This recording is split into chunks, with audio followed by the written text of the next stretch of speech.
সারা, তুমি কি জানো ভূতের বাড়িকে ইংরেজিতে কি বলে?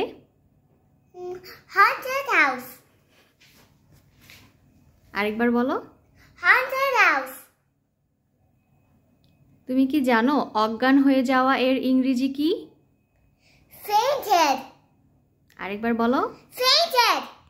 বলো তো। আমি যদি ভূতের বাড়িতে যাই তাহলে আমি অজ্ঞান হয়ে যাব। এটাকে ইংরেজিতে ট্রান্সলেট করো। If I go to a haunted house, then I will be fainted. তুমি কি জানো দুঃস্বপ্নকে ইংরেজিতে কি বলে? Nightmare. Another name? Bad dream. আমি যদি ভূতের বাড়িতে যাই তাহলে আমি দুঃস্বপ্ন দেখব।